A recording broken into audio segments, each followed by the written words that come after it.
Hello, everyone. Happy Wednesday. Thanks for joining me for another issue of some USAA resources that we're happy to share with this community. And we're excited that you joined us today to do that.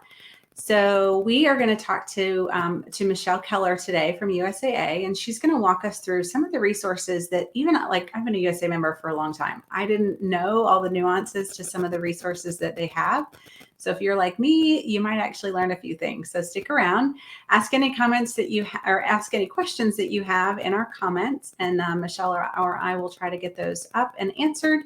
And if you're watching the replay, please feel free to let us know that that's how you're listening and watching, but also use that as a way to ask us questions that we can follow up on. So without further ado, let me welcome Michelle Keller from USAA to our stage. Hello, Michelle. How are Hi, you? Jennifer.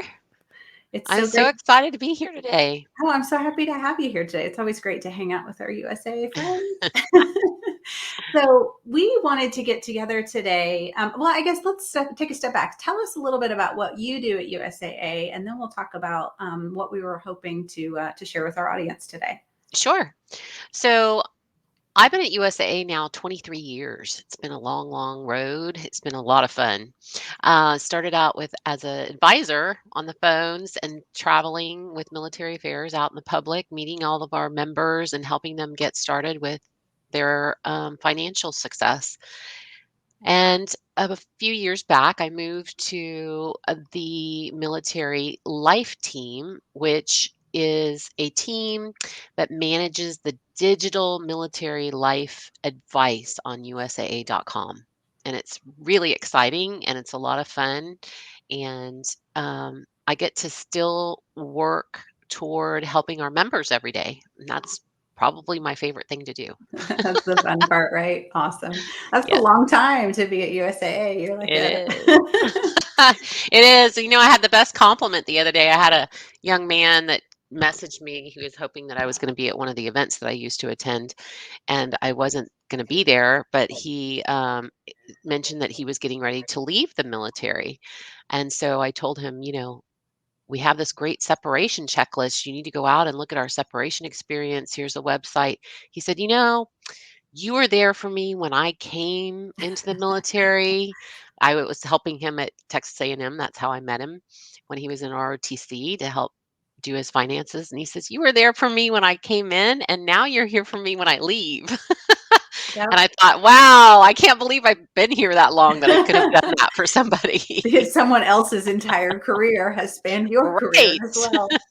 Oh, I That's love that. crazy, That's isn't it? awesome. Well, in terms of getting to some of the things that you all do offer, and for folks who've been members for a long time, I'm sure some of these things they know. But as I mentioned in the intro, there's some things I've learned.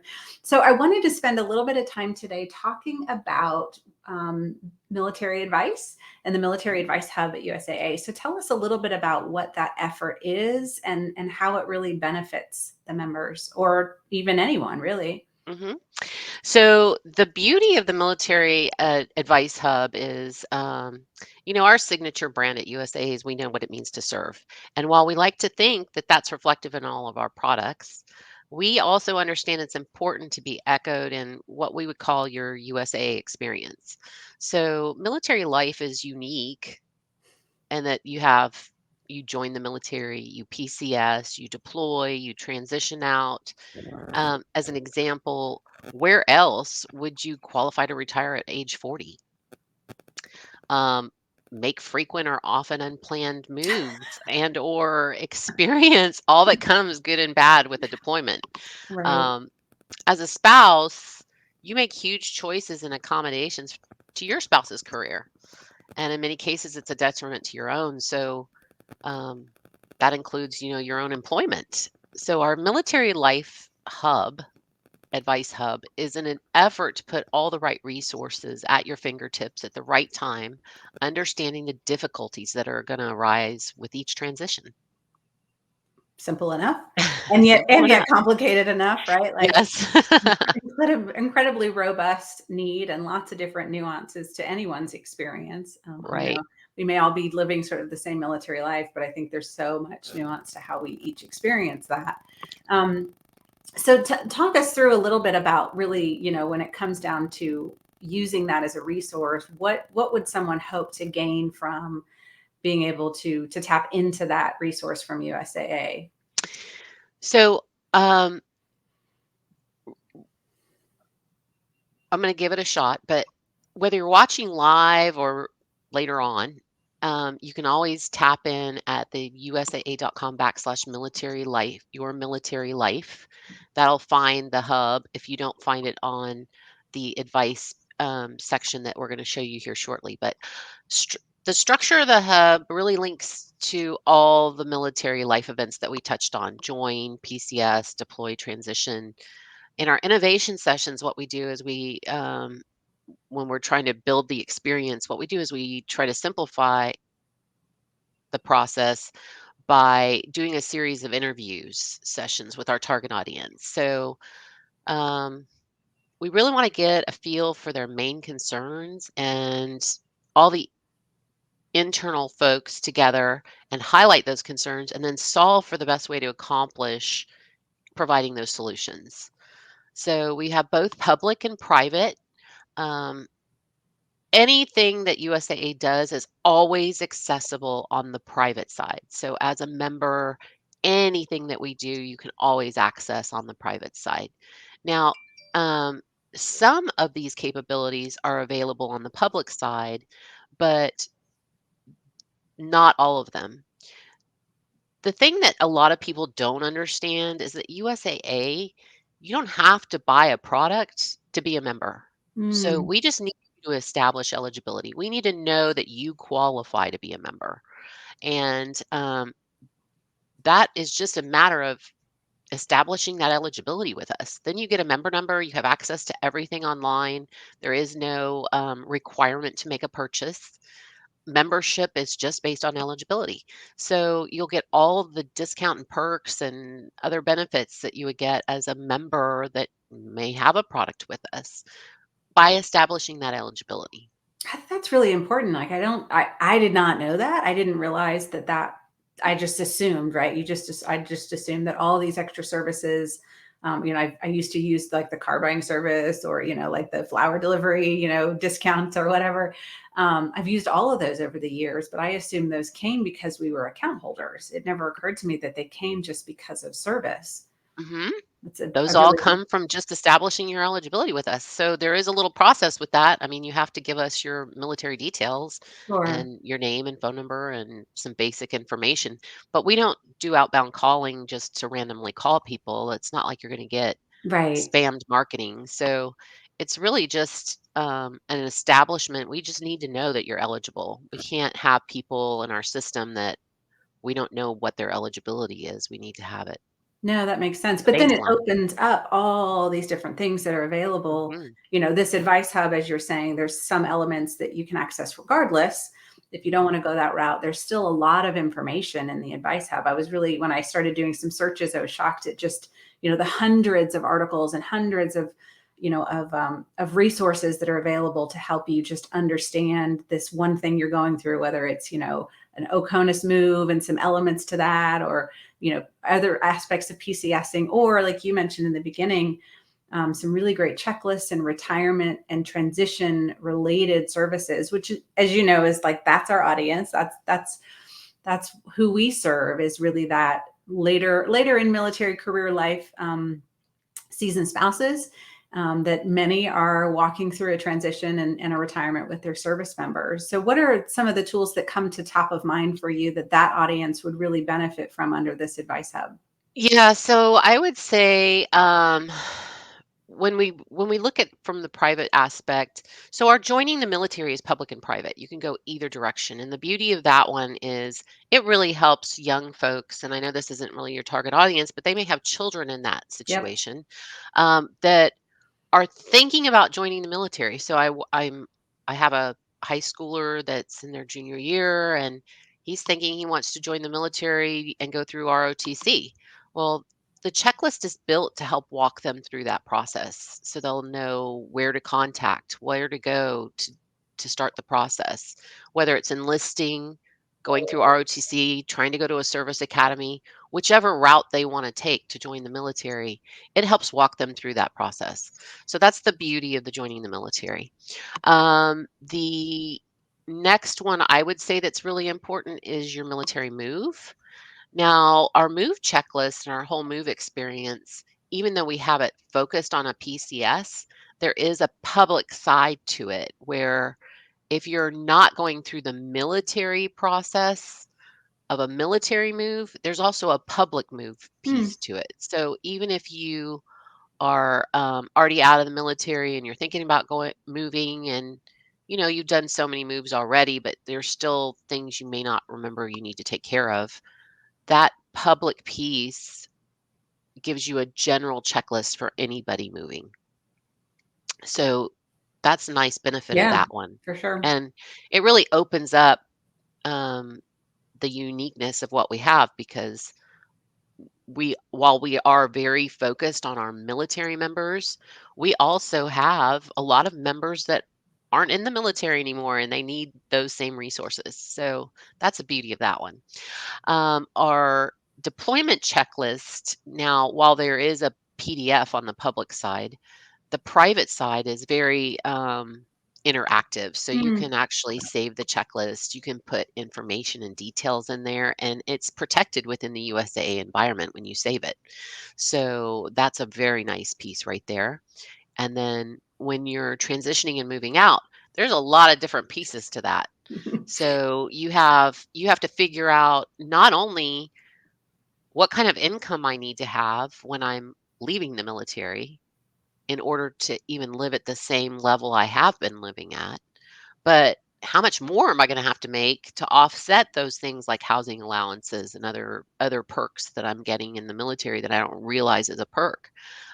So it gives you a nice assessment on what your income is going to have to be based on where you're going to move to. So you can go in and calculate that. And then from there, it has an entire checklist of everything that you need to do as you're leaving the military in order to set yourself up for success. And there's even a job finding tool in there. Hmm. And the beauty of that job finding tool is we actually have that built in. The military spouses can use it as well. And that's something that most spouses did not know. Hmm. So we've chosen the new military spouse experience to kind of highlight those things that maybe not everybody knew right away. Sure. Yeah, you referenced the checklist. I did not realize there was such an extensive checklist for for transition on USAA and until you and I started talking and I was doing some of the research for this and it's just such a great tool to know because there are so many pieces to that process to transition and there's lots of checklists, but I feel like there's never it's never bad to have a way to just kind of validate that either you are thinking about all the right things or you've done all the right things. And so to be able to use that through you all is I think such a benefit that again I didn't even know was out there. So And um, the great thing about it is it can be saved and you can go back to it and update it. So right, as you finish your missions, you can click they're done and then you don't have to worry about them anymore. But if you needed to refer to something, you could go back to them. yeah, So it's got a lot of intricacies to it that make it very usable and or at least we think so. And if we're wrong, you need to know. Well, and I didn't prep you for this question, but I'll ask it. Is that the checklist, is that limited to the profile of the service member, or can a spouse go in and sort of like do that checklist for the family too?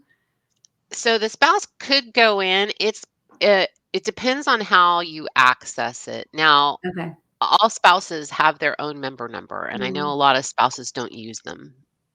Although we would like to encourage that. encourage it because of security purposes. Mhm. um, I understand some of the difficulties of trying to do things under your own profile sometimes when you have accounts that aren't joint or Sure. listed as joint, which is one of the reasons we suggest a POA, a power of attorney, on file so that you can get back and forth between Mhm. them in case there is something like that. But I'm just trying to think about how to word that. Um, they can go in and use any one of the checklists however they Okay. want. Okay. Most of them have editable features where even if you're in there as it'll probably pre-fill in some cases the spouse's information if you're not on your profile, which we're going to say nobody does that, right? Right. Um, but it's going to fill in whoever's in there's details, but I think you can edit almost everything Okay. in Yeah, there. no, I think I was just more curious if, if I'm, because I feel like sometimes I don't even know, like whenever we get to that point of transition, you don't know what you don't know. And so being able to just look at it and go, oh, these are some of the things we should be thinking about or talking about or doing, even if it's not my checklist, just to be able to have that frame of reference for what are some of the conversations that we should be having, as a team through this process. So it sounds like that would be accessible then from that standpoint. Right. And I hear from a lot of military members. I mean, my father served as well, so it's not like I'm from an outside source. And I've been around our members for so long. I really hear from a lot of them that we're pretty comprehensive. And there's things that sometimes we bring up that they didn't get in another type of checklist. So there's sometimes things that maybe necessarily we're looking at it from a different purview. Um, we like to think that we really have the point of view on how to do things the right way, but Well, you've had 100 years to reality figure it is out, reality. right? We have 100 years to try to figure it out. So that is true. And we're really excited about our 100-year anniversary this year. Yep, no, big year for you all. Yeah, Well, can we show a little bit about like how it sure. works just to help folks understand it? So Sure. I'm going to move us over a bit, and I'm just going to share the USAA page here so folks know what we're talking about and they can kind of see what this looks like. Okay. So if we're I on, just do too, right there, that small business yeah, insurance. that And that that that is really affects a lot of members that have left the military gone into and or business. spouses because Yep. a lot of people end up having to build their own business, kind Hmm. of like you've done, Yep. No, for sure. Yeah, that is a great new service, new-ish. right? So what we're talking about is on this one way to lots of ways to access it. Michelle mentioned your military life at USA.com, but what we were talking about was also through this advice tab at the top. So as you'll notice, I'm not logged into anything. So this is what anyone would have access to so far. And then under that, all these different categories of information. So family and military life and all the places. So I just wanted to show folks, and Michelle, you can kind of talk us through a little bit, but so when we're in this military life, what you'll find in here, what I found really helpful as I was looking through this is lots of articles about different aspects of life, different things you may encounter, but then also having that quick access to all the different calculators, the checklists we've referenced, looking at, what separation is gonna look like and all the things that you need to know. So is there anything in particular on here you want me to highlight? I know we're also going to talk about the spouse hub in just a second, but Yes. um, tell us a little bit more here. Well, the big piece of this is really up in the search engine up there. If there's something particular you're looking at, you can hit that search button on the to the right there where it Mhm. has that little search, and you can type in keywords. So let's say we type in military retirement, it's going to pop up everything military retirement. It'll pop up everything that may fall into the category of that military retirement. So you'll see all the articles.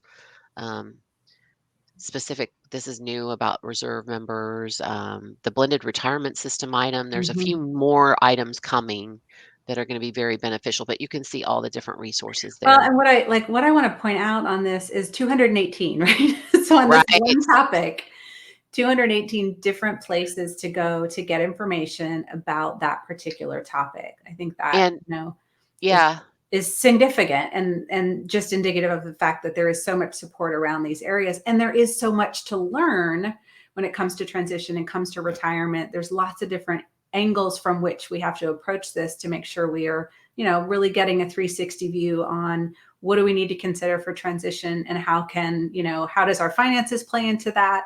But sometimes it goes kind of beyond finances. It's just, what are some of the things we need to be thinking about? Yes, and then the more detailed you get, obviously, it'll narrow it down a little bit better because this is everything that has anything to do with military or retirement. But Right. Okay. yes. And And and really for people that aren't, and I know you have some folks that aren't actively in the military right now, the resource library also has things for non active folks. So if you're outside of that active duty area, you're in a veteran status, or you're separated already, but you're still young and have questions about things, when you click that resource library right there, it'll you can search anything under the sun that you yep. might be interested in. Yeah. So Well, it gives you a huge amount of articles and information, and in the articles they're going to point you to places that are going to help you.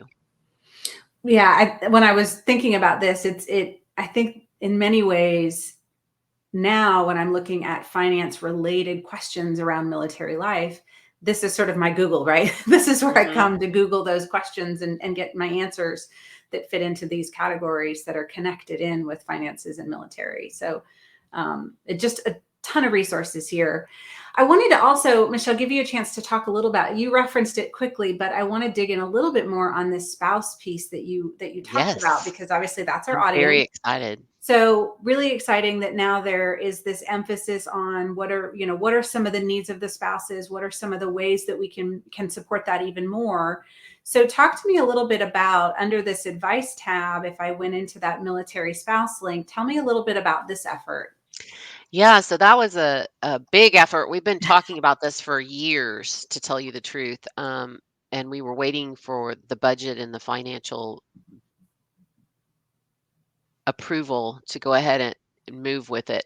And we got it, and we're super excited. We were able to move pretty quickly on this because we had done so much research. So we heard over and over, you've got such great stuff here, but it doesn't really speak to me. I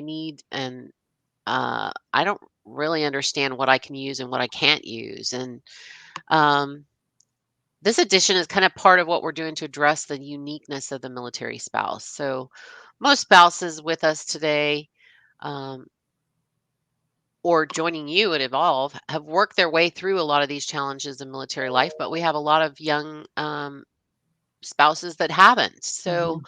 what we really want to do in this effort is support our spouses by simplifying ways to find the resources that help them with their needs. So, that's what this attempt is. So when we did all of our research that we normally do, I mentioned that earlier, that we do research and interviews. We interviewed military spouses in USAA, we military spouses outside of USAA, because we wanted people that Mhm. didn't have the purview of USAA as well. So when we looked at all of that, the top items that they had concern with were having networks. Mhm. Our communities area is going to be building a spouse specific communities page. It's in process. It's not quite done yet. But the communities thing at USAA is really a place, it's supposed to be a place for our members to be able to go and connect and help each other out with things. Like if a military spouse, kind of like people do in social media, if you have a Mhm. military spouse that really needs help because there's some issue that they're trying to fix, we want them to be able to post in communities and have other spouses that are, you know, more seasoned be able to help them along the way. They may not always know where to go. So we want that communities tie-in where people can go and get help on those different items that they need help. Or if it's something we know to help them with, we know how to answer it, we will go in and answer it. Right. That support is really what we want to provide. The support and education piece there, that there's so many articles, kinda like we talked about a minute ago. We Yep. just wanted to be able to provide the few articles that we knew, or at least we had heard the most about. So that's what we did in here, is we highlighted a few of them, but there's still that entire article library. But these actually get them into that library so they'll be Mhm. able to search it more. Right. It's just a So, great entry point to be right. able to go from here. And then I noticed at the bottom, some just easy things like you mentioned, the power of Mhm. attorney, deployment checklist. Like as spouses, I think a lot of us have come to love checklists because it helps Kinda makes helps things easier. helps everything work better. So having quick access to those, I think is always nice. So The power this of is a attorney was really interesting because it was amazing to me. I mean, because I come from a financial background, power of attorneys are kinda something we already know, Mhm. most of us. It's kind of a common thing that we would use. However, it was surprising how many people didn't understand the use of the power of attorney. So that was really a nice piece to add in there. No, I think it is never a bad thing. I think to put that front and center and help folks understand that is it's not really well, at least from my perspective, right? Not just a wartime effort, right? It is not something we only do in connection with deployment, but just really understanding the full value of that and what it and why it can really help get rid of some of the barriers that happen because your spouse is in training and they're not available and you can still handle things if you have that in place. So it's always good to educate, I think, folks on the benefit of that. Yeah. um, any kind of closing thoughts or anything else you wanted to make sure that folks got from our session today and understanding the advice hub that USA is offering? The biggest thing for me is I talked about research and feedback earlier. Um, as we build and attain our military and maintain our military life experiences, we are looking at a veteran experience that we're hoping to be able to pull together some great things for veterans as well. That's a pretty broad group, so it's a Mhm. really big task to take on because we're looking at all ages and it's pretty broad. So it'll be a while before that happens, but it is coming. Um, it is on the forefront of our purview for the next year. So I can't say for sure when we'll launch that. We're still doing the research piece. But as I mentioned, research and feedback, we love to get it. So the feedback loop really doesn't end. If you dig into anything that we talked about today and there's something that you go, oh, man, I really wish there was info on this. Shoot, get Jen some information. She can get it to us. She knows how to find us. We have an open line of communication, and I just really appreciate your time today, and I'm so glad I got to get away and have a little change of pace and visit with all of you today. Yeah, no, we're glad you were here. It's funny because my very first interaction with USAA, like out in the wild, was at an event in Germany at AWAG, and I Mhm. one of the things that I loved was how much every time I talked to a USA person, they wanted to know like what could we do better? What could we do better? It was just the constant question that was being asked, and then feverishly writing notes when I would offer something and so it's always not everybody likes to be heard and everybody likes to be seen. And so I'm grateful to you all for always having that as part of your culture. And to your point, seeing spouses as a really necessary part of that feed. It's not just, sometimes I think in military life, everything is about the service member, as it should be, right? They're the ones serving. But as spouses, we're often the ones who are working in on the website, working through the finances. Often we're the ones sort of wearing the finance hat for the family, and so giving us a place to give that feedback is really appreciated. So Well, thank the you for military family is really the core for the yeah, whole thing. I mean, that's why the military members doing what they do, right, for their family. right. In most cases, I mean, they have a higher calling too, or else they wouldn't be doing this. But um, the family is really centric to the Mhm. everyday life. I mean, like I mentioned, I was a family member. My dad was in the military as well. So, and moving and doing all of those things. And I think, isn't it the month of the military family too? Last month of the military So, child. Yeah. military child. Yeah. So, So, yeah, well, thank I you, had Michelle, for hanging out with us. I'm glad we got to get you on and get to talk to you and learn a little bit more today. So I thank you had so a much. great time. Thank you very much, Jen. Uh-huh. Bye-bye. Have a good day.